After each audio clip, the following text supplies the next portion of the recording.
সুবহানাল্লাহ বলেন। সম্মানিত উপস্থিতি, শর্ত সাপেক্ষে বিবাহ বন্ধনে আবদ্ধ হয়ে গেলেন। বিবাহ করার পরে যখন জান্নাতের মধ্যে বসবাস করতে যাবেন, আল্লাহ সুবহানাহু ওয়া তাআলা কোরআন কারীমের আয়াত নাযিল করে দিয়ে বললেন, ওয়া কুল্লা ইয়া আদামু উসকুন আনতা ওয়া যাওজুকাল জান্নাতা ওয়া কুলা মিনহা রাগাদান হাইসু শি'তুমা ওয়া লা তাকরাবা হাযিহিশ শাজারাতা ফাতাকুনা মিনাজ যালিমিন। সূরা বাকারার 35 নম্বর আয়াতের মাধ্যমে আল্লাহ তাআলা জানিয়ে দিয়েছেন, ওয়া কুল্লা ইয়া আদামু উসকুন আনতা ওয়া যাওজুকাল জান্নাহ, হে আদম, আমি তোমাকে বললাম তুমি তোমার স্ত্রীকে নিয়ে জান্নাতের মধ্যে বসবাস শুরু করে দাও। ওয়া কুলা মিনহা রাগাদান, ওয়া কুলা বছর শব্দ আল্লাহ তাআলা এখানে ব্যবহার করেছেন।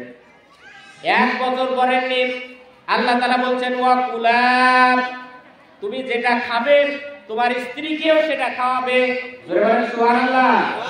তুমি যেটা পরবে তোমার স্ত্রীকেও সেটা পরাবে, তুমি যেটা খাবে তোমার স্ত্রীকেও সেটা খাওয়াবে। সমপরিমাণ অধিকার নিয়ে তোমরা সংসার জীবন পরিচালনা করবে। সম্মানিত উপস্থিতি, আল্লাহ তাআলা বোঝাতে চাইলেন স্ত্রী তোমার সহকর্মীর জন্য স্ত্রীকে তুমি আলাদা করে দেখো না। তুমি যেমন তার কাছ থেকে কিছু সম্মান পাওয়ার আশা করো, তোমার স্ত্রীও কিন্তু তোমার কাছ থেকে কিছু সম্মান পাওয়ার আশা করে। কথা বলে ঠিক কিনা? যদি কোনো স্বামী মনে করে আমি তো স্বামী এত কষ্ট করে ইনকাম করে নিয়ে আসছি, শুধুমাত্র আমার কথাই চলবে, তাহলে কিন্তু হবে না। আপনার স্ত্রীর পরামর্শ মাঝে মধ্যে শোনার দরকার আছে না? অবস্থা এমন হয়ে গেছে, বাস্তব প্রেক্ষাপট, মা বোনদের মধ্যে অনেক কথা হচ্ছে, ওয়াজ তো আপনাদের জন্যই। আপনারা যদি কথা বলেন শুনবেন কি? সামনের দিকে এগোচ্ছে। অবস্থাটা এমন, একজন মায়ের একটা ছেলে আছে, একটা মেয়ে আছে। এবার ছেলেরও বিবাহ দিয়েছে, মেয়েরও বিবাহ দিয়েছে, কিন্তু ওই মা অপর প্রতিবেশী এক মায়ের সাথে গল্প এক সময় বলে ফেলছে, আমার সন্তানটা, ছেলে সন্তানটা একদম ভেড়া, স্ত্রীর কথা ছাড়া কিছুই বোঝে না, তবে আমার জামাইটা খুব ভালো, আমার মেয়ে যেটা বলে সেটাই বুঝতে পারে। আবার বলছে, কান লাগান, ওই মা গল্প করছে যে আমার ছেলেটা এতটাই ভেড়া, বইয়ের কথা ছাড়া কিছুই বুঝে না, তবে আমার জামাইটা খুব ভালো, আমার মেয়ের কথা ছাড়া কিছুই বুঝে না। ব্যাপারটা একই না? মানে মেয়ের জামাই এজন্যই ভালো হলো যে মেয়ের কথা শুনে, আর ছেলেটা খারাপ হলো এজন্য যে অন্যের মেয়ের কথা শুনে। কথা বলে ঠিক কিনা? ব্যাপারটা তো একই। অর্থাৎ নিজের সাথে একটু সেট করার চেষ্টা করে, নিজের সাথে একটু সেট করার চেষ্টা করে। সম্মানিত উপস্থিতি, স্বামী স্ত্রীর মাঝে আলাদা একটা মহব্বত থাকবে, মিল থাকবে। আল্লাহ তাআলা যেহেতু বলছেন ওয়াকুলা, তুমি যেটা খাবে তোমার স্ত্রীকে সেটা খাওয়াবে।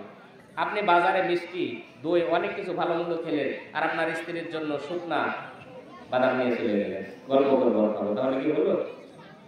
আপনার স্ত্রী তো একটু ইচ্ছা করে নাকি ভালো কিছু খাওয়ার? কথা কয় না, বলেন ইচ্ছা করে না? ইচ্ছা করে। এজন্য স্ত্রীকেও আপনাকে সম্মান দিতে হবে। আপনি স্ত্রীকে সম্মান দিলে আপনার স্ত্রী আপনাকে সম্মান করবে। সুবহানাল্লাহ বলেন। মাঝে মধ্যে স্ত্রীদের নাম করবেন, রান্না বান্না নিয়ে মাঝে মধ্যে নাম করবেন, একটু প্রশংসা করবেন, তাহলে দেখবেন যে আপনার স্ত্রী আরো সুন্দরভাবে রান্না করে আপনার সামনে প্লেস করছে। সুবহানাল্লাহ। অবস্থাটা এমন যেন না হয় যে মাঝে মধ্যে আমি একটা গল্প বলে থাকি এরকম উদাহরণে,